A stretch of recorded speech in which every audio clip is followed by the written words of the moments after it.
वैसे अमेरिकी राष्ट्रपति डोनाल्ड ट्रंप की चिंता का कारण है ईरान का एटमी प्लान और ईरान की खतरनाक मिसाइल्स, क्योंकि ईरान तेजी से एटम बम बनाने की तरफ अग्रसर है, तो दूसरी तरफ अपनी मिसाइल पावर को इतना विध्वंसक बना रहा है कि वो सिर्फ मिडिल ईस्ट ही नहीं, अमेरिका को भी निशाने पर ले सकता है।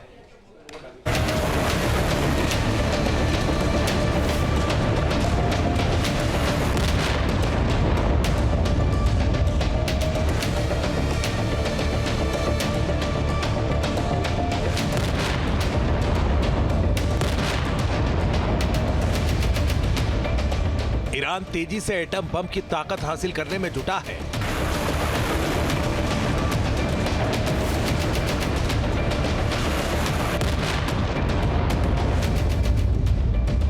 तेहरान अपने तरकश में विनाशक मिसाइलों का जखीरा जमा कर रहा है।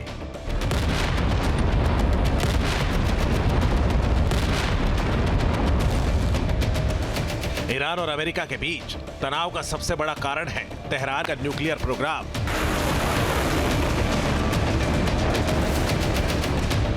अमेरिकी राष्ट्रपति डोनाल्ड ट्रंप लगातार ईरान पर न्यूक्लियर प्रोग्राम सरेंडर करने का दबाव बना रहे हैं और ऐसा नहीं करने पर युद्ध की धमकी दे रहे हैं। ईरान किसी भी कीमत पर एटम बम की ताकत हासिल करना चाहता है, लेकिन अमेरिका ईरान को एटमी पावर बनने से रोकना चाहता है। इसी बीच ट्रंप के करीबी अफसर ने ऐसा खुलासा किया है जिससे वॉशिंगटन की टेंशन बढ़ गई है।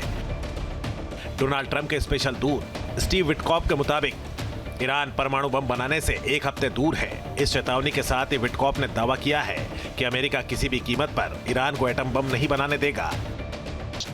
रिपोर्ट्स के मुताबिक जुलाई 2025 तक ईरान के पास 408 किलो संवर्धित यूरेनियम मौजूद था, जिसका संवर्धन स्तर 60% तक पहुंच गया था। यह संवर्धित यूरेनियम ईरान ने फोर्डो, नतांज और इस्फहान जैसी एटॉमिक फैसिलिटी पर रखा था। जून 2025 में अमेरिका ने अपने B-2 बॉम्बर के जरिए इन तीनों साइट्स को बर्बाद कर ईरान के एटमी प्रोग्राम को ध्वस्त करने का दावा किया था, लेकिन इस हमले के बाद भी ईरान के एटमी मंसूबे जारी है।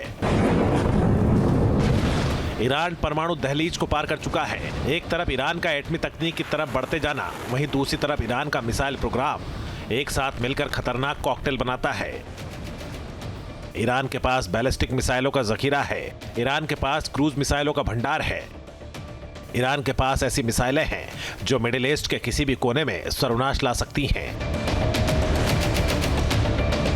ऐसे में अगर अमेरिका से ईरान का युद्ध हुआ तो खलीफा खामनेई का मिसाइल खंजर इजराइल को गहरा घाव दे सकता है, लेकिन अमेरिकी राष्ट्रपति डोनाल्ड ट्रंप ने ऐसा दावा किया है जिसने अमेरिका के लिए खतरे की घंटी बजा दी है।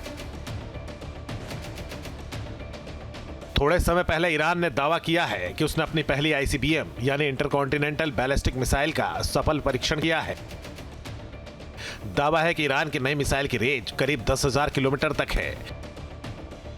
यह ईरान की अब तक की सबसे लंबी दूरी तक मार करने वाली मिसाइल बताई जा रही है। अगर ICBM को लेकर ईरान का दावा सही है तो अमेरिका के माथे पर बल पड़ना समझ में आता है। अमेरिका का टारगेट ईरान की न्यूक्लियर प्रोग्राम और मिसाइल प्रोग्राम है।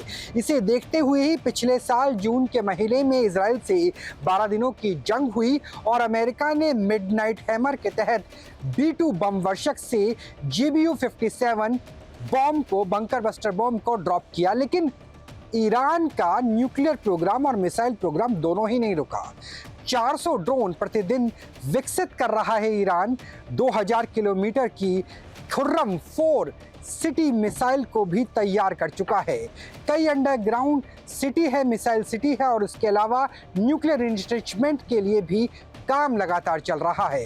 ऐसे में अमेरिका की कोशिश है कि अपनी पोस्चरिंग को, अपनी शक्ति को साधते हुए ईरान से ऐसी संधि कराई जाए कि वो मिसाइल और परमाणु दोनों पर समझौता कर ले, लेकिन इस बारे में ईरान झुकने के लिए तैयार नहीं। एक तरफ डोनाल्ड ट्रंप है जिन्हें डर है इस बात का कि कहीं ईरान एटम बम ना बना ले और वो दूसरा उत्तर कोरिया ना बन जाए जो उसके हाथ से निकल जाए। वहीं खamenei को लगता है कि अमेरिकी की शक्ति के आगे वो समझौता नहीं करेंगे और खुद ही शस्त्रों का अनुसंधान करेंगे। पश्चिम एशिया यानी खाड़ी देशों की महाशक्ति बना रहेगा ईरान।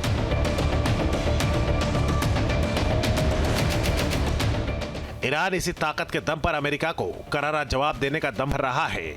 इसी बीच युद्ध के मैदान से सबसे दूर तक दुश्मन के किसी भी हमले की स्थिति में ईरान की रणनीति क्या होगी, इसकी तस्वीर ईरान के supreme leader Ayatollah Ali Khamenei ने एक आर्टिकल पोस्ट करके दी है, जिसके मुताबिक ईरान ये ऐलान कर रहा है कि इस बार अगर अमेरिका और इजराइल ने तेहरान को टारगेट किया तो ईरान अकेले मोर्चा नहीं संभालेगा, बल्कि इसका दायरा काफी व्यापक होगा। दुश्मन को कई मोर्चों से घेरकर जवाबी कार्रवाई की जाएगी।